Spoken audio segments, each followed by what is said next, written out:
World War One. Diseases. Question 1. The scraps of leftover food would be thrown on the ground, littering the trench. As the result of an unhygienic environment in the trenches, rat infestation occurred. Because one pair of rats could produce 480 babies per year, the trenches were swarmed with rats. One source says, by Harry Patch, they were hungry and as big as cats. Another source claims that he was awakened in the middle of the night by the sound of rats gnawing on a severely damaged hand. To avoid immunization, the soldiers could not shoot the rats. They tried shooing away the rats and attacking them with their bayonets in order to avoid diseases and infections such as Weil's disease.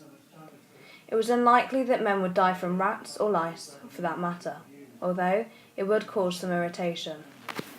Another problem that greatly affected the health conditions of the soldier in the trenches is the trench influenza. Lice caused this. The disease was said to have killed more people than the war itself. The soldiers in the trenches were very filthy, thus arousing the lice and causing the men to itch increasingly. Since there were no washing machines or cleaners at that time, the soldiers would re-wear their cloth many times. The lice would lay their eggs on the seams of the cloth. When the soldiers would wear the clothes, the body's collision with the cloth's fabric would hatch the eggs of the lice. As a result, the lice, being verily infectious and dangerous, caused the soldiers exorbitant pain and following with a high fever. Trench foot was another disease that spread to the soldiers in the trenches. This disease was caused by the cold and wet conditions.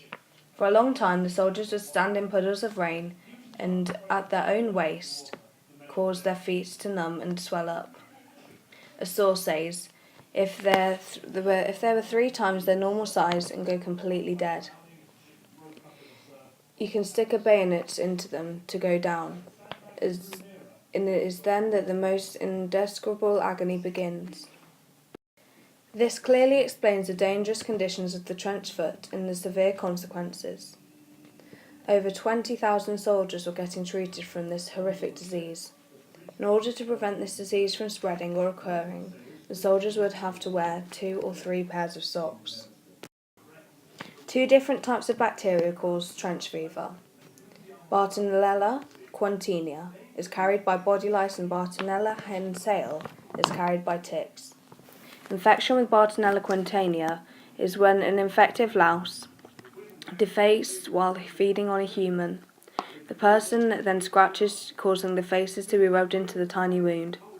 Infection with the Bartonella hensale is when an infected tick bites a human, passing the bacteria along through the tiny bite wound. Symptoms are headaches, skin rashes, inflamed eyes, and leg pains. Erythromycin and azithromycin are both treatments for trench fever. It usually takes 4 weeks to treat the infection. Relapses are common and can be as late as 10 years after the first episode. Unlike frostbite though, trench foot does not require freezing temperatures and can occur in temperatures of up to 60 degrees. The condition can occur with as little as 13 hours exposure. Trench foot can be prevented by keeping the feet clean, warm and dry. It was also discovered in World War I that the key preventive measure was regular foot inspections by officers. Soldiers would be paired and each made responsible for the feet of the other. If left to their own devices, soldiers might disregard the task of taking off their own boots and socks to dry their feet each day, but if it was the responsibility of another, it became less likely. War poetry. Poets have written about the experience of war since the Greeks, but the younger soldier poets of the First World War established poetry as a literary genre. Their combined voice has become one of the defining texts of the 20th century Europe.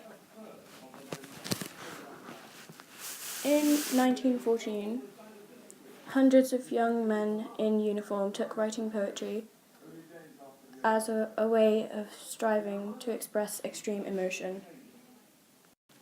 Poetry is a means of conveying complicated emotions to portray images that conjure up images and paint pictures in the mind of scenes, sounds, scents, smells, etc. It can also be reflective.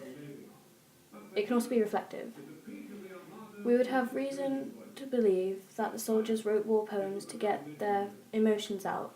It could also have been to reflect on the war itself. Mainly men wrote war poems because women were not allowed to serve in the war. Most of the soldiers wrote war poetry in the trenches, but some wrote war poetry when they got back from the war, if they got back from the war. Shellshock. Shellshock is a psychological disturbance caused by expanded exposure to active warfare. Shellshock made a huge impact on the soldiers and their families. It caused depression, anxiety, inappropriate behaviour, strange fears and phobias. It also caused soldiers in the early 20s to act strangely and start making criminal offences.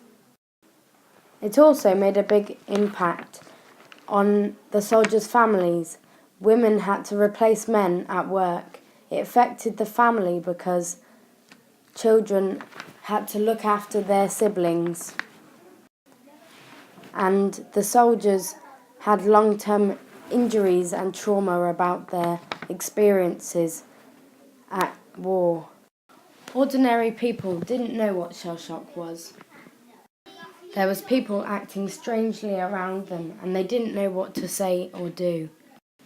They found it odd and disturbing for a while. All sources are diaries of men in World War I or are off BBC history pages.